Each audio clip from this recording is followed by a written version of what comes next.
Hey guys, what's up? It's Elle here, and welcome back to another video. Today I will be going over the plot, spoilers, and story details of Danganronpa Fandom's Calling. Since the project has now been officially cancelled and I'm moving on to original projects, I decided making a video explaining everything would at least make me feel better about cancelling it. This video will be split up into parts, time-stamped so you can skip around if you like. Without further ado, here is the story for Fandom's Calling. I'll go over the death order and murders that take place after Chapter 1A. Chapter 1. Goodbye, Pixels. Hello, world. After Taichi's death, everyone takes it hard, obviously. The investigation begins, and since this murder is more written than the others, I'll go over the evidence and show some of the script from the investigation. To summarize, before Taichi's death, he was very distraught, even after the group calmed him down. Because of this, he was planning to kill. Here's how this went down. The chain of events all started when Monokuma spun the motive wheel and it landed on our motive videos. We were all handed our motive videos. Taichi viewed his own video in private, which caused him to break down in the school gym. The culprit witnessed this and was there to comfort Taichi. Unfortunately for them, this caused Taichi to target them since he thought they were vulnerable. Taichi made his way to the culprit's room at about 10:30 p.m. last night. Taichi was there to thank him for his comfort, but he had another plan in mind. Act 2. Taichi invited the culprit for late-night tea. Once they arrived in the kitchen, they drank together.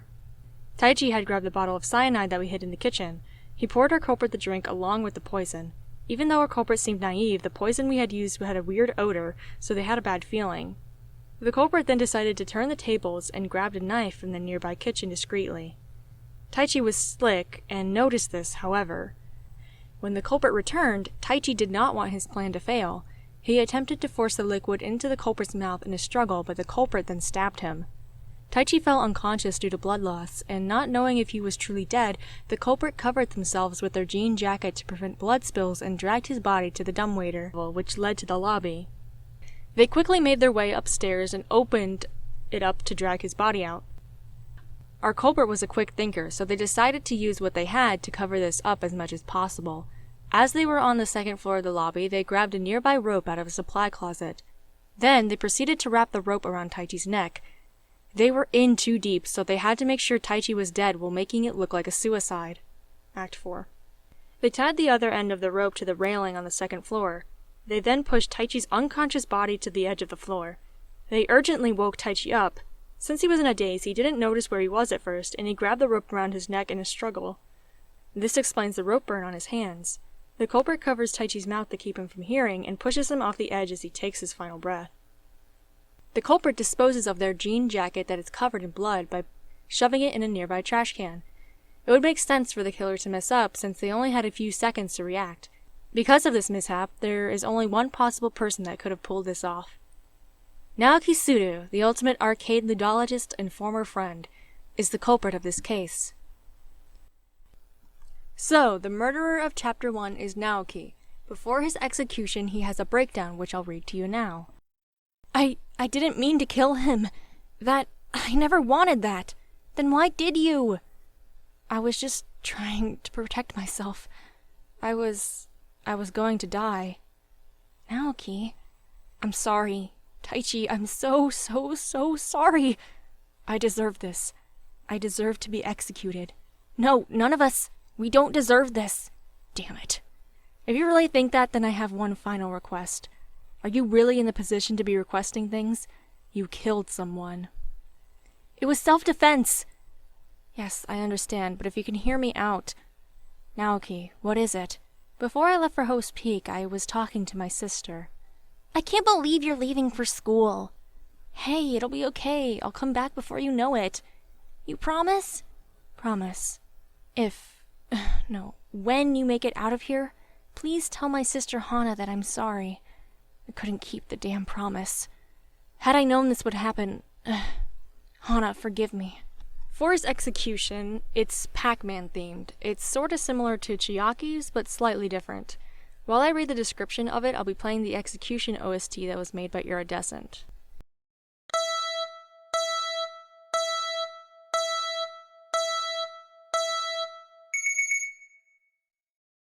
Naoki is forced to play an arcade game. The console has a sign that says, "Play to win" on it. He begins playing Pac-Man. After a few moments, the ghost from the game comes out of the screen and chases Naoki. He runs for a while before coming across the Koopa shell from Super Mario Bros. He jumps over it and attempts to use it against the ghost. This fails, but he keeps running. He finally comes to a sign that says it's dangerous to go alone, with an arrow pointing to a bomb. He grabs the bomb, but before he can throw it back at the ghost, it explodes. The camera zooms out to show an arcade machine, as if he was in a game all along. Then, the game over message pops up. Chapter 2, Life Imitates Art. The next victim after Taichi is Masaru. I always felt a bit weird having Masaru die as the second victim because we have 3 male deaths in a row, which was not my intent. Anyway, Masaru's killer is none other than Mariko. I'll briefly explain how the murder took place and why. So everyone is understandably sad by what happened with Taichi and Naoki, and Sachiko becomes very wary of everyone else. Mariko does as well as the rest of the cast. Sachiko talks to Mariko once, making her feel better, and she starts to become attached to Sachiko. Mariko's whole thing is that she gets attached to people too easily, and when she does, she gets extremely overprotective of them. One night, Masaru decides to confide in Sachiko about something that happened to him while he was working. We'll get into that later. Mariko walked by and listened in briefly, taking something Masaru said out of context. The motive that's announced this chapter is that if you kill someone and get away with it, you can take another person with you. Mariko decides to kill Masaru to protect Sachiko and intends to take her along with her. So basically, Mariko is a yandere. I did not think about that until writing the script. That was definitely unintentional. Anyway, I have the closing argument for this one too, so here it is. It's kind of complicated. The original motive for this one was, or maybe an extra part of the motive, is that you have to recreate a murder from one of the games. Mariko decides to recreate the murder of Chihiro Fujisaki. The culprit began by writing a letter to the victim, Masaru Tamiko. Texting would be much more efficient, but the culprit was paranoid that it would be seen by someone like Asora. Only one person has this much paranoia, even after Monokuma forbidding hacking. The letter was an odd request to meet in the gym storage room. Usually, most people would not agree to this. Masaru, however, wanted to fulfill anyone's requests. Before the culprit and Masaru met up, the culprit needed to prepare a few things. They set up a pulley system connecting to a large light. The trigger was the light switch. The culprit also printed out a graphic of a lady in a swimsuit to put up on the wall, along with a candle in the middle of the floor. And finally, the culprit grabbed a cable from the main gym. The meeting time was at night, right before the main gym closed. Once Masaru had entered the dimly lit storage room, the culprit was already inside waiting. The culprit made their way to the light switch. Since Masaru couldn't see much due to the only light source being the candle, he was not suspicious. Masaru probably asked something like, "What are we doing here?" Unfortunately, those would be his last thoughts. The culprit quickly turned on the light switch, causing the light above to fall on Masaru, striking him dead. A loud crash could be heard, but since most of us were in our rooms, we didn't hear anything. Denji, however, heard it. The killer then began quickly disposing of the glass shards from the light in a cardboard box.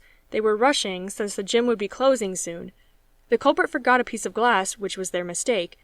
They then hung Masaru up and began to set up a scene similar to that of Chihiro Fujisaki's murder. They grabbed a dumbbell from one of the racks and covered it in Masaru's blood, along with writing the words "Bloodlust" on the wall. That was to throw us off. Even though the culprit tried their best to be quick, they checked the time on their monopad. It was past the gym's closing time. The culprit did not expect this. They decided to use the nearby vent to make their way back into their room. They had no way of screwing the vent back up, so the vent cover was loose. Isn't that right, Mariko Reiki, the ultimate architect? So that murder's really bad. I don't really know what was going on there. Fun fact, if you check what Masaru and Mariko's favorite characters are, Mariko's favorite character is Peko, and Masaru's favorite character is Mahiru. And that's supposed to be an allusion to the fact that Peko kills Mahiru, and then Mariko kills Masaru. So yeah. Mariko breaks down, blah blah blah. Then she is executed, and here's her execution. Mariko is put into a chair, and a blank blueprint and white pencil is brought to her. She notices a complex-looking school building with a bell in the distance. The blueprint has the words "copy" at the top. She begins copying the design of the building in front of her only to mess up. The bell rings and a red X pops up from the top. She's now forced up and begins walking down a school hallway, with creepy shadows laughing at her. Mariko is distressed and begins running. Eventually the hallway is cut off and there is a single plank, the only way out. A wall behind her begins coming closer, about to push her off. Just when she has only a little space to stay on the plank, the wall stops. Thinking she is okay, she takes a deep breath. The laughter suddenly gets louder as a giant wrecking ball comes towards her. It demolishes the building from behind. She gets a lot of wood and splinters from the debris. Eventually, the wrecking ball goes for Mariko at full speed and strikes her dead. So, her original execution was supposed to be like her getting crucified, but then I realized it was too close to another someone mentioned that it was too close to another execution that already existed in the Fandom universe, which was, well, I'm not going to say which one, but if you know, you know. Chapter 3, Hear No Evil, See No Evil. Now on to Chapter 3. This chapter is where rule number 10 comes into play. So, Monokuma opens up another floor and on it is a ballroom. The next motive of the chapter is a party. Yep, Monokuma forces them to go to a party in the ballroom. Originally, I had made it so that the characters organized the party themselves, but one of my writers mentioned that it wouldn't make sense, basically saying that if they were familiar with Danganronpa, they'd know parties were bad news and not willing to attend one. So that's why Monokuma makes them go instead of that. A little before the party, Tomoe decides to show everyone what he looks like with his mask off. Basically, at this point, he is completely comfortable with everyone. The reason he hides his face is because he has a large scar on it. I'll talk more about that later. Anyway, here's the Chapter 3 murder. Monokuma also forced some of us to set up a party in the ballroom that was recently opened. Attendance at this party was mandatory, otherwise we would be executed. Our emotions were very tense, although some of us were looking forward to the party. We were wary. Tomoe came late to the party. He was preparing himself as he had just shown his face to us yesterday. He wanted to calm himself. After a long day of trying to make the best of the situation by dancing and having fun, the party was finally over. Everyone was exhausted and ready to go to bed. The murderer was prepared to strike that night, which is what Monokuma wanted out of it. What Tomoe didn't expect, however, was that the culprit had spiked his drink with a deadly poison. The culprits had easy control over this because they served the drinks to everyone, which was out of character for them. The culprit had to make sure that Tomoe would stay behind so they could finish the murder. So, they had him help with the cleanup. Tomoe was annoyed but agreed anyway. Tomoe was so pent up, worrying about what we thought about his face, that he wasn't suspicious of anything. Tomoe finally began feeling the symptoms of the poison and was getting faint. This particular poison made it hard for you to move your body. It gradually became harder and harder for him to move. Tomoe could not make a loud sound because of this. The culprit promised him that they would give him the antidote if he answered a few questions. See, Tomoe knew something about our culprit that no one else did. A secret. The secret being that they are actually a leader of a cult. The murderer didn't get the answers they wanted, so they decided to kill. Thing is, though, there was never any antidote to the poison in the first place. The culprit was satisfied with murdering anyway because they wanted to recruit an ultimate for their cult. Tomoe was going to die anyway. They moved Tomoe's unconscious body and hid it so that no one else would find it in the morning. The culprit then went to sleep. As the morning rolled around, Fuyuko was apparently the first one to wake. She went back to the ballroom out of boredom. She ended up finding Tomoe's limp body on the ground. Fuyuko then got the idea of being able to kill someone because she was certain his body would be found first. Fuyuko's target was Kiyoshi, who just so happened to walk into the ballroom as well, a case of bad timing. The ballroom had a separate kitchen and freezer for food storage with the giant blocks of ice. She grabbed one from the freezer and struck the unsuspecting Kiyoshi over the head with it. He fell dead, and Fuyuko began hiding the body. The ice block melted, which is why we couldn't find the murder weapon at first. As Fuyuko was hiding Kiyoshi's body in a nearby locker, Kayla woke up and began making sure that Tomoe was dead for sure. Not everyone had entered the dining hall for breakfast yet, so this was the right time. Kayla returned to the ballroom and pushed in an amateur device that would help kill Tomoe, as well as securing her alibi. This device had a weight, a sandbag, a rope, and a loaded crossbow from the weapons room. She threw the rope over one of the support beams in the ballroom, the weight on one end and the heavy sandbag on the other. It created a pulley system. She dragged and propped Tomoe's still alive body in front of the crossbow. She then stabbed the bag and the sand began falling, making the weight go down slowly. Eventually, the weight would trigger the crossbow, shooting Tomoe dead. Finally, the culprit returned to the dining hall just as everyone was waking up to have some breakfast. Victoria mentioned something about missing Kiyoshi and Tomoe. The murderer did not expect there to be another body since they only killed one person. Fuyuko finished hiding Kiyoshi's body and made her way back. Victoria asked me to come with her to look for Kiyoshi and Tomoe. We searched the ballroom first, which is where we found Tomoe. We found Kiyoshi brutally stuffed in the lockers shortly after. As complicated as this case was, it could only have been conducted by you, Kayla Machiko, Ultimate Translator. I'm just gonna say right now, I really hate Chapter 3. Kayla's whole thing is that she was gonna be a cult leader. Yeah, I don't know why I chose that. The cult was based around, like, voodoo and stuff, so her execution is sort of themed around that. I really tried too hard to make Kayla be the weird Chapter 3 killer. I just never felt good about Chapter 3 and Kayla's backstory. As for Fuyuko killing Kiyoshi, that was just something I thought would be more interesting since that rule from V3 never really got used. It was supposed to be left ambiguous if Fuyuko was attacked by Kiyoshi first or if she killed him on purpose, so take that as you will. And I wrote down Kayla's execution, so here it is. Vu don't survive, super high school level translator execution. Kayla is on the streets of New Orleans. It was during a Mardi Gras party. Many copies of Monokuma begin throwing bead necklaces at first, but it quickly changes to sharp objects like knives. As Kayla is being cut by sharp objects, she is trying to make her way down the street.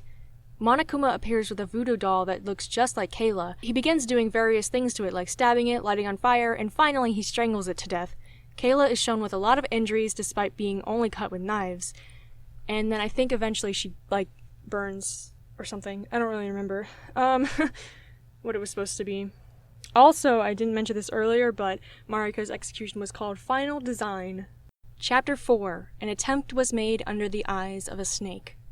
Now, after Chapter 3, there's going to be less detail as I never fully wrote the murders for Chapter 4 and 5, so these descriptions will be brief. I'll just come right out and say the victim and killer for this chapter. Itsuki, quote-unquote, kills Etsuka, and I'll explain why it's quote-unquote. This one is a more difficult and complicated case. Over the course of the past few chapters, Itsuki and Etsuka become closer as friends. Etsuka comes up with a plan to solve the mastermind, though it fails. Her plan was to set up a fake body discovery and have Itsuki be the murderer. Her idea was that if she showed up at the end of the trial and showed she wasn't actually dead, Monokuma would have no reason to punish Itsuki. She was thinking she could find a loophole for Monokuma to break one of his own rules. This doesn't really make that much sense as I'm writing it, but yeah. Okay, that's what happened. Basically, the idea was that when the body discovery happened, they'd see a fake dead Etsuka, then some sort of event like an explosion or fire would take place, quote-unquote, destroying the evidence. Hence, why the group wouldn't find out Etsuka was still alive. Monokuma ends up creating a new rule. If there is no reason to start a class trial, then falsely attending one is against the rules, basically. The other rule he used against them is rule number 2. When a class trial commences, all surviving students are required to be present. So, because of this, Etsuka and Itsuki both end up being executed. Now, I do have an execution for Etsuka, which I shall read now. I never named this one, so if you guys want to think of a name for it, then go ahead. It starts off with Etsuka in downtown New Jersey, where the Jersey Devil flies from above and startles her. She begins her long run, then ends up falling into a sewer drain. She falls in the water, and the screen turns upside down to reveal that she is actually floating upwards to the surface of a loch. She pokes her head up and begins swimming, although she lost her glasses in the water, so it's hard for her to see. The Loch Ness Monster comes up from underneath the depths, and she ends up on its head as it pokes out. Now in the air, she freaks out and jumps off of Nessie and swims to the shore as fast as she can. Out of breath, she thinks she is safe for a split second. The shore of the lake is surrounded by forest, and out of nowhere, Bigfoot appears. She gets up as fast as she can and sort of trips, but keeps running through the woods anyway. Other types of cryptids start chasing her like a giant horde. Eventually, Etsuka runs out of breath and can't go any further. She stops and lies down on the ground to accept her fate. She closes her eyes, but once she opens them accepting death, all she sees is a cold and wintry wasteland. In a confused daze, she looked around and tries to huddle up for warmth. Her final breath is taken as a Yuki Onna, Snow Woman, begins sucking her soul out and stabs her. There is one last pan of Etsuka looking up at the Yuki Onna as she bleeds out. She is on her knees but eventually falls to the ground. That's really sad when I'm thinking about it. All of these are sad. Both Mariko and Etsuka's execution have certain things are related to their Backstories, which I'll get into soon. Now, Itsuki, I never got around to writing an execution for Itsuki, so if you have any ideas, sure, let me know in the comments. Now on to Chapter 5! Chapter 5, Phyrric Victory. Chapter 5 is a bit of an interesting chapter, though one of my friends was suggesting I actually switch Chapter 4 and 5, having the previous murder be in Chapter 5 based on how complicated it would have been, though I really wanted Victoria to survive to Chapter 5 due to her being an important character. Well, I suppose that exposes that Victoria ends up dying this chapter. Yeah, she kills Fuyuko. This is because Fuyuko in Chapter 3 ends up killing, which Victoria and the others become scared of. Over the course of Chapter 4, Fuyuko becomes increasingly more unstable, making Victoria want to put a stop to it. Victoria is of course conflicted by this, considering she would normally never want to hurt a fly. She sets up a murder that is as painless as possible for Fuyuko, specifics of which I never decided. During the trial, she immediately comes out and explains that she killed Fuyuko. No one believes her at first, so they decide to go over all the evidence anyway. Haruhi, in particular, is very against Victoria being a killer. She refuses to believe it. Haruhi and Victoria get really close over the past few chapters. So this class trial is more about trying to convince the others that Victoria murdered than trying to figure out who the murderer is. And now here's Victoria's execution. Shark cage escape. 47 meters to die. Super high school level scuba diver execution. Victoria is put into a locked shark cage. It starts descending and she holds her breath. She looks around for a way to escape and notices a key outside the cage. She sticks her arm out to get it, but a shark comes by and bites it off. Shocked, she closes her eyes and waits for the worst. The cable holding the cage then snaps and it starts descending rapidly. She opens her eyes and breathes in water due to the lack of oxygen. She ends up drowning, and the cage reaches the ocean floor. There is a final pan of her smiling as she's dead on the ocean floor. Chapter 6 and Mastermind. Red pill, blue pill. Now that we're reaching the end of the game, I'm a tad worried because I kinda think everyone is going to hate this ending, but I'll try my best to explain. The group does the normal, doing a final search for the last stretch of the game. For example, one of the things they find is this. Keep in mind, a lot of this was written a long time ago, so I apologize for any weird dialogue. These letters, they are all addressed to a single person. A single person? Just one person? If this was an actual company-owned school, it wouldn't be like that. What? Take a look. You might recognize the name. For some reason, when Akira said that, I thought he meant that I may recognize the name, like it would ring a bell. But alas, no, I definitely recognize the name, but not for that reason. In fact, everyone here should know the name. As I took one of the letters from Akira's hand, I realized... Show CG, letters addressed to Junko and Oshima. What? Before I could even say much, Asora peeked at the letter. What? Junko and Oshima? There it was, in big bold letters, to Junko and Oshima. But that makes no sense! Yeah, it doesn't. What the hell? Just as I thought, this couldn't get any more confusing. Junko and Oshima isn't a real person. How can those letters even be addressed to someone that isn't real? A coincidence, maybe? I mean, there has to be at least one person with the name Junko and Oshima in Japan. It's no coincidence. We all turn to look at Denji. What do you mean? Oh, come on, just think about it. This school is modeled after the fictional Hope's Peak Academy. It's no coincidence that someone would just happen to have the name of the main antagonist of Danganronpa in this setting. Junko is real then? That's not likely either. Well then, what is it? Spit it out! Perhaps whoever the real mastermind is had the letters be addressed to this name. What would be the purpose of that? To confuse us? It's unclear, maybe. Have you guys ever thought of the simulation theory? It sounded familiar, but I couldn't put my finger on it. Simulation theory? Yeah. I don't think I have.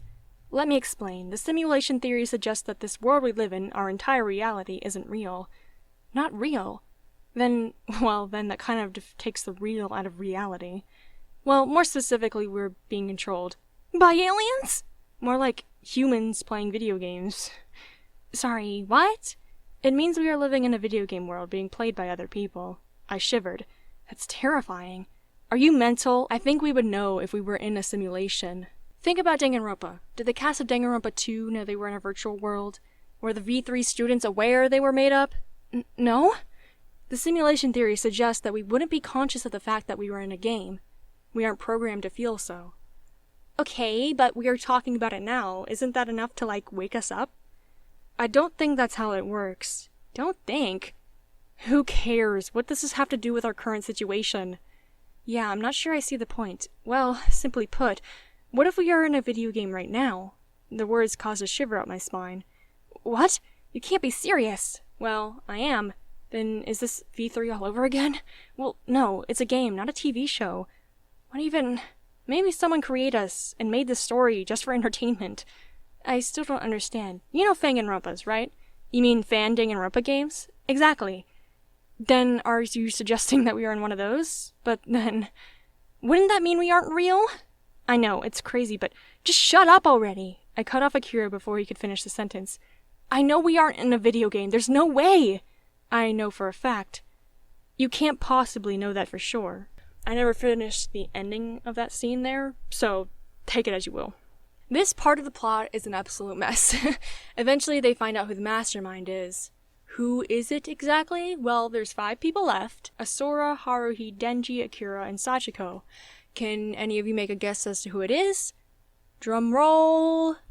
It's Sachiko. Hello? Hello. If you're watching this, then I'm dead. That's awful, but there's no time to dwell on it. Let me explain to you what I know. Sachiko Yuzuki. She used to be my friend. A long time ago. She's older than she said she is. We actually graduated high school together years ago. I'm sorry for lying to you guys, but I needed an in. I needed to warn you guys, but clearly that didn't work. Anyway, Sachiko and I were friends for a long time, or at least that's what I thought. She manipulated me. She's insane. Someone I used to call my friend opened up a school where the goal was to kill each other. I had heard Sachiko talk about Danganronpa many times before, but I had no knowledge of it myself. I still don't, really. I just know she had plans to open up a school based off of it. She somehow twisted her way up the social and economic ladder, becoming successful and making it possible for her to open up a school. She was respected by the education board throughout all of Japan, but little did they know she was just putting on a show. Her real plans were much more sinister. Yeah, so the protagonist of the game is the mastermind.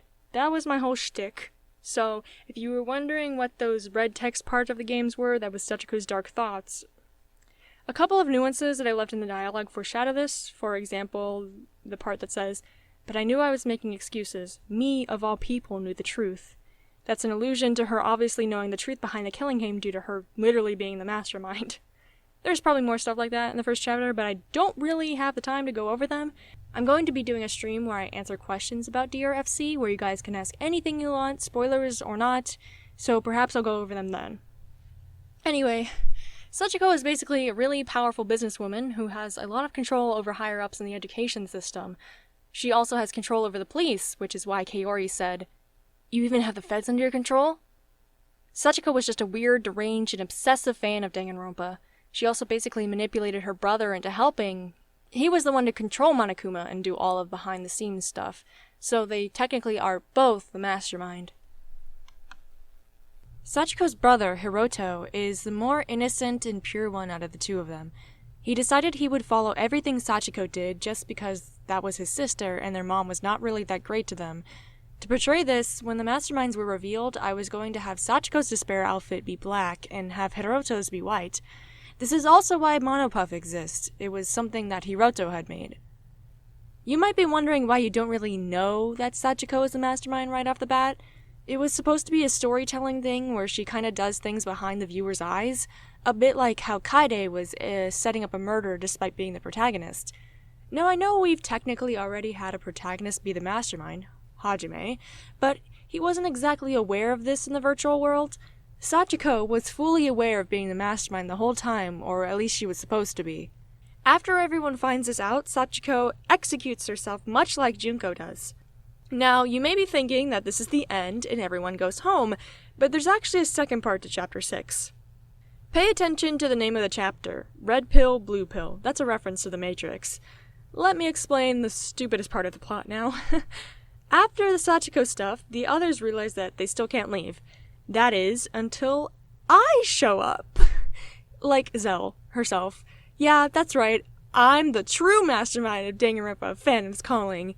This sounds really dumb. Okay, let me explain what I was trying to do before you turn the video off. I did also foreshadow this at the end of the prologue and the beginning of Chapter 1A. Now, most people would just assume that's an out-of-universe dev thing, but that's not the case. So it was right in front of you the whole time. Anyway, I explained to all the students that they're living in a simulation, a Fangan to be specific. Now, I know this sounds like V3, but let me explain further. It's, in my opinion, slightly better than V3. Here's something in-game me says. Before you go on saying, wait, this is like V3, I hate this ending, just hear me out. I have a proposal to make. Every time you play a game, you accept the fact that it's not real, right? So how does me saying that to your face change anything you experienced? I understand you might not like this ending, and my goal as a game developer is to entertain, to put a smile on people's faces. So, listen, I have two options for you, player.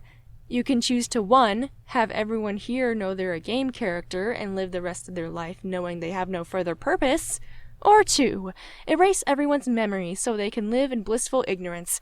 However, erasing these memories will have them forget the killing game entirely, which means they'll forget each other. So, believe it or not, the true ending is to have them all forget. At the end, they all quote-unquote return to their normal lives, never having known about the killing game.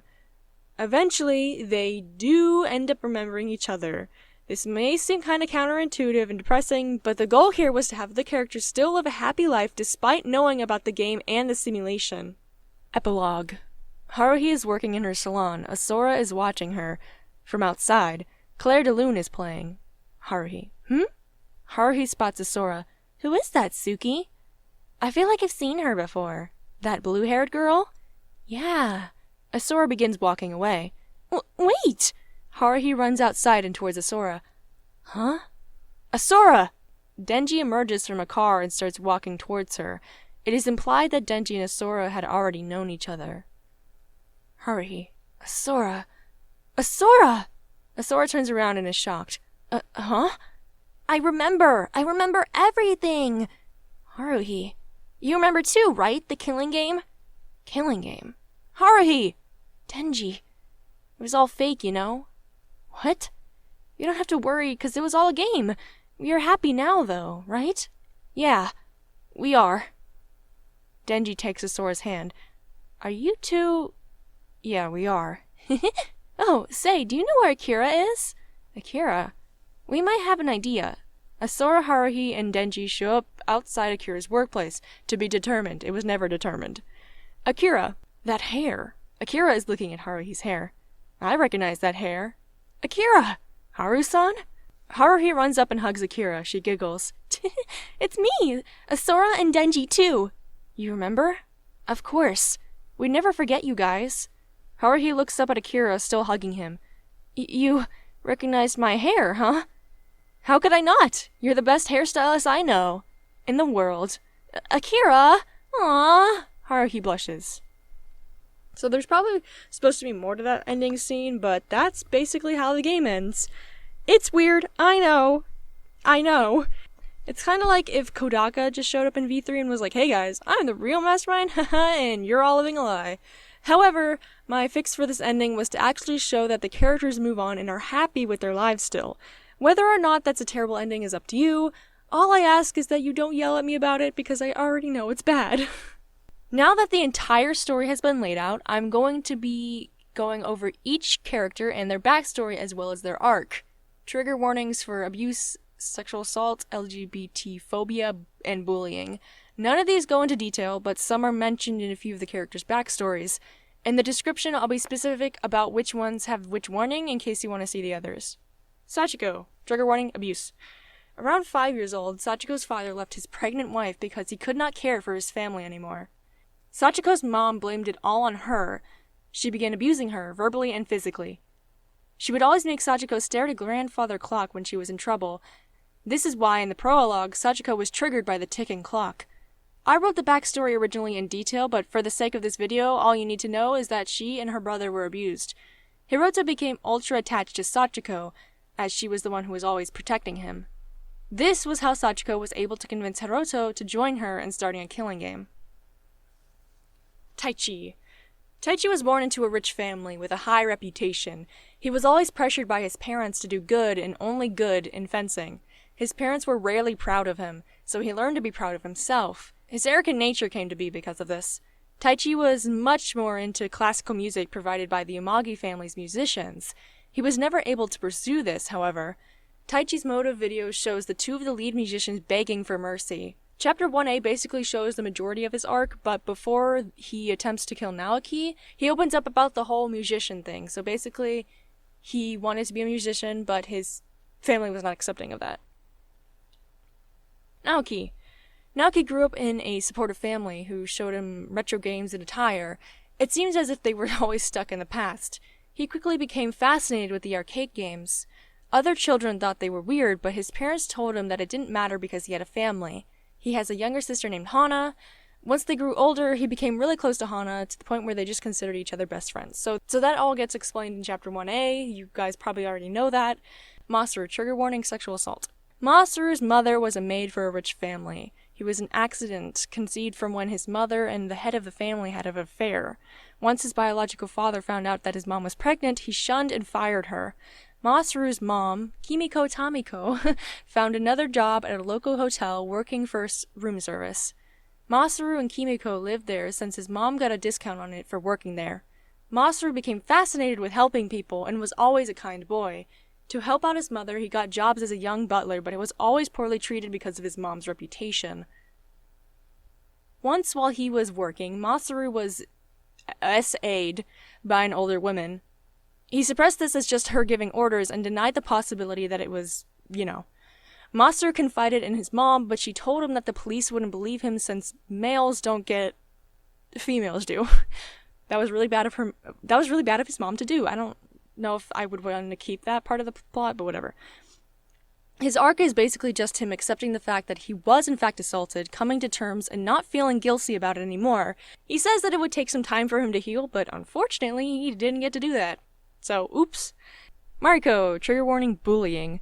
Mariko was the victim of a lot of bullying because of a rumor spread by a former friend. She would get verbally abused by classmates, calling her mean words. It eventually escalated to physical harm, and she started to fight back. She knew it would not stop unless she did something about it. Her father brought her to anger management, and the therapist suggested she do something to take her out of her anger. She started drawing buildings and floor plans as a stress reliever. Weird stress reliever, but okay. The bullying didn't stop, however. Luckily, someone saw her in pain and decided to become her friend. At first she was hesitant, but she realized the girl didn't have any ill intention. Her new friend became a subject of bullying as well, and that is when Mariko decided to lash out to protect her. So she became really protective of her friend, basically. And that was also what Mariko's motive video was her friend. Mariko's arc comes when she becomes attached to Sachiko too much and kind of breaks down because of that. Tomoe. Tomoe grew up without parents due to them dying right after he was born. He was raised by his grandparents and was always a class clown type of kid in school. His grandparents disliked his passion for comedy and never supported him. Tomoe hides his face because of a scar he got while in a car crash. His girlfriend was with him, but she unfortunately died. The scar is associated with bad memories, which is why he hates talking about it. After the accident, he finally decided to perform again. The audience laughed a lot, but not at his jokes. His scarred face was the center of attention. He realized he wouldn't be able to continue his career with a face like that, so he hid it with a mask. Hearing people laugh at him also made him have low self-esteem. Tomoe's arc comes when he learns to trust the majority of the group and reveals his face to everyone, even doing a stand-up show for them. Kiyoshi does have free time events. Basically, in his free time events, you realize that Kiyoshi is actually trans, which he also says in Chapter 3 before he dies.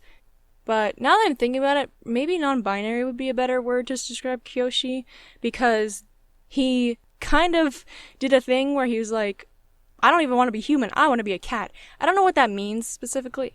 I'm not trying to say that, like, trans people are furries. That's not what I'm trying to say. I'm just saying, like, that was his way of coping with the whole thing, because Japan is obviously not as accepting of trans people as the US. Kayla! I will just skim over Kayla's backstory because it's really bad and I don't like it. So Basically, Kayla's mom was an orphan, supposed to be used as a sacrifice in a cult, you know how it goes, but she actually didn't end up being used as a sacrifice and was raised by the leader of the cult. And eventually, the generations went up and Kayla became the leader of the cult. And then her mom died, and I have some images that I'll show on screen of old sketches that I don't know the context to anymore, so take them as you will. I don't know, make up your own story. I don't know what that image of Kayla means, but take it, I guess. So yeah, she was in a cult. That's all you really need to know. She joined Hope's Peak Academy in order to try to recruit people to her cult. Basically, she was kind of manipulated in the cult, so it wasn't entirely all her fault. She grew up in the cult, so she thought it was normal. So yeah, that's all she knew, and that's Kayla's backstory. And you might be wondering how she became a translator. Well, that came when she started traveling the world to recruit people. She knew she would need to know a lot of languages, so that's why she learned a lot of languages. And yeah, okay. Etsuka. All I have written down for Etsuka is bullied. Okay, trigger warning, bullying as well. Due to her small stature and appearance, Etsuka was bullied for being short. This put a huge toll on her. So she decided to cope with her pain by reading books about legends, cryptids, and mythical beings. These cryptids fascinated her more than anything, to the point where she got lost in her own world. Her favorite cryptid is Nessie. Etsuka is a very smart girl, which most people don't believe since she looks so small. She tries to make nerdy jokes, but most don't seem to find them funny, so she can be easily discouraged. Her interest in cryptids began when she wanted to cope with her lack of friends. These cryptids fascinated her more than anything, to the point where she became lost in her own fictional world. She constantly tries to hunt these creatures to find proof of their existence and validate her field of study. So, the thing about Etsuka is I don't know where I wrote it down, but I know I have it memorized, so I'll just say it. Basically, there were kids that were bullying her, and then she read books to kind of cope with that, and then she ended up getting bullied more because of her interests. And most people, didn't find it valid or whatever. So she was called a Yuki Onna by many bullies just because they thought that was funny. Snow Woman is a yokai, which is kind of like a cryptid. So that was another thing that Etsuka studied. So that's why in her execution, the last thing she sees is as a Yuki Onna, because she was bullied and called that as a kid. Oh, and I didn't mention earlier, but Mariko, people laughing at her in her execution is also because of her being bullied. Itsuki, trigger warning, homophobia. Itsuki's mother died at a young age, leaving his dad in sorrow. His dad became a complete mess of a person, often drinking himself to sleep. He became a severe alcoholic, which led Itsuki to not get much attention from him. Once Itsuki began getting into makeup by practicing on himself, his father was never fond of it and scolded him many times. He was basically homophobic. Itsuki often found him passed out and would have to clean up the area around him, hence why he despises messes and is kind of borderline OCD. So that's Itsuki's backstory. I don't know why I made it that, but it's what it is. Fuyuko, trigger warning, abuse. Fuyuko was a foster kid and got moved from family to family very often. Unfortunately, not all of the families she ended up with were qualified to be parents or caretakers. It was common for her guardians to treat her poorly with abuse and belittlement. She would often get neglected. She found herself in an abusive relationship with a boy once. This did not help her case, obviously, and so she began having a hard time coping with it all. Fuyuko picked up ice skating, and it actually helped distract her from everything going on in her life. Fuyuko was never great at socializing, as she would often come off as too eccentric or over the top. She loved horror-themed anime and usually liked the quote-unquote crazy characters the most. She loved acting as these types of characters for no particular reason, though it most likely relates to escapism. Kinning became a fun thing for her, as acting as a different character meant she didn't have to be herself and deal with her problems.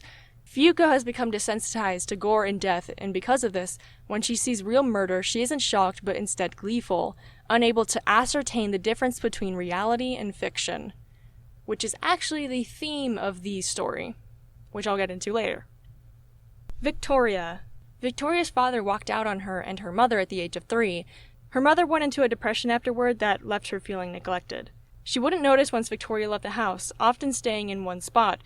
Victoria was always willing to help her mom with whatever she needed, but that came with a lot of baggage. Victoria soon spited her father for leaving them when her mom was in such bad shape. Victoria eventually thought of her father as Poseidon, whom she thought would be a better caretaker, which is not true. But whatever, Victoria. So yeah, her father left her, she has daddy issues, and she really cares for her mom, which is why in Chapter 1A she said that her motive video was her mom and that she felt guilty for leaving her behind. Akira. Akira grew up in a home with his brother and his parents, although they were rarely around due to some financial issues they had. Because of this, Akira felt somewhat neglected and really— Why are all these characters neglected, bro? I didn't realize how many characters I made neglected. I'm sorry. Whatever, and really wanted more attention from females specifically, or just people in general. He's bi, whatever. His older brother would tease him for not finding a girlfriend, and eventually it got to him. He became an obnoxious flirt so he could get the attention of girls and hopefully prove his brother wrong.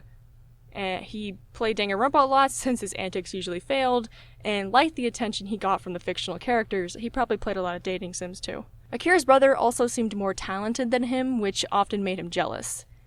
Akira, actually, his whole thing, the reason he's a question mark character, is because he snuck into Hope's Peak Academy to show off and prove a point.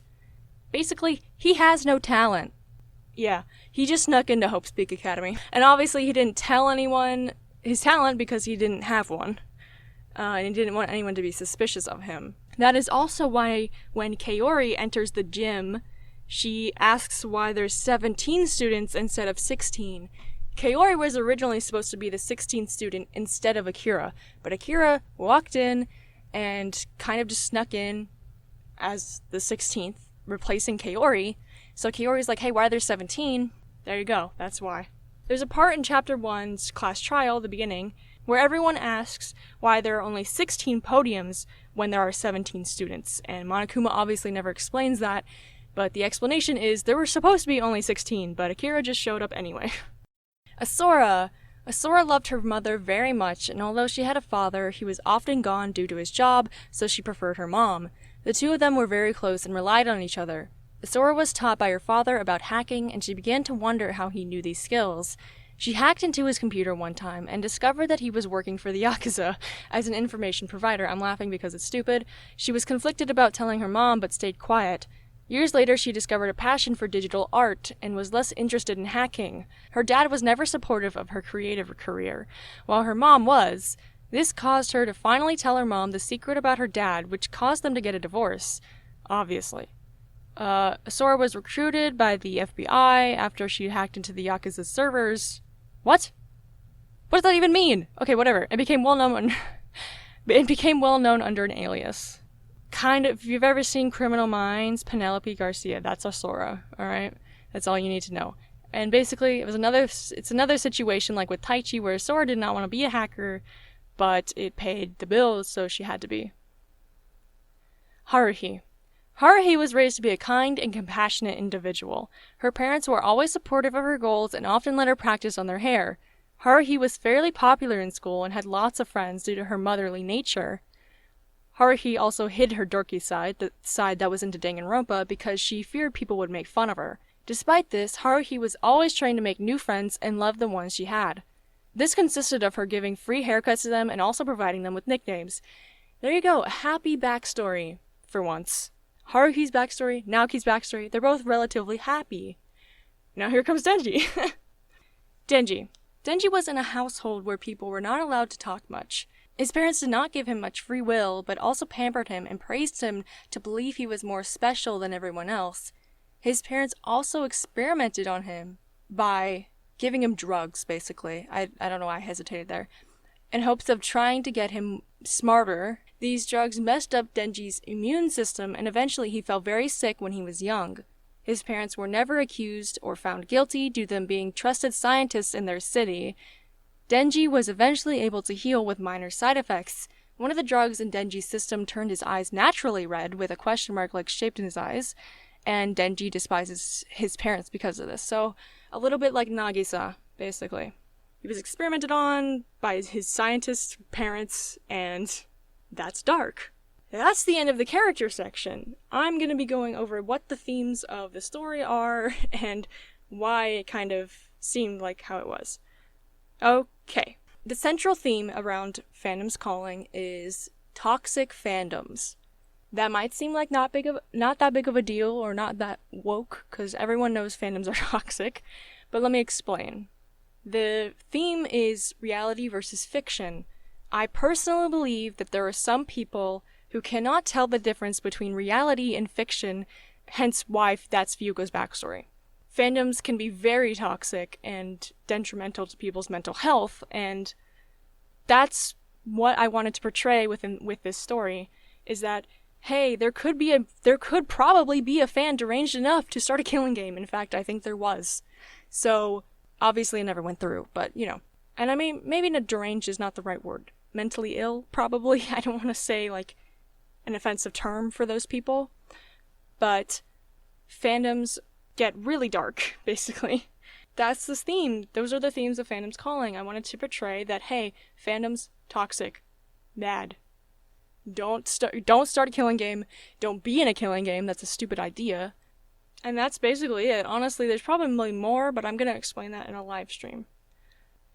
And yeah, that's the theme of the story. I think there's more, but I'm probably going to be going over that in a live stream, like I mentioned earlier. So keep that in mind.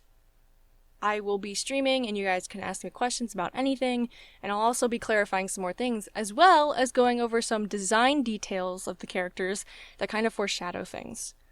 And that's the end, I think. Yeah. Thank you all for watching. This and the stream are going to be the last videos I ever make about Fandom's Calling. If you want to support me more, please check out my new original game called Carnival of the Past. There's a trailer for it. I'll link it in the description. It's an RPG Maker horror game, and I love those kinds of games, so I wanted to make one. And I'm actually proud of the story, because I wrote it when I was 18 instead of 15. So I think that'll be a lot better than me working on Fandom's Calling, because I just have no passion for it anymore. So yeah, keep subscribed to this channel. I'll post more about Carnival of the Past. Not Fandom's Calling, sorry. I'll post more about Carnival of the Past, and thank you guys so much for following Fandom's Calling. It means a lot, but this is the end of an era. I'll see you all in the stream. Bye-bye!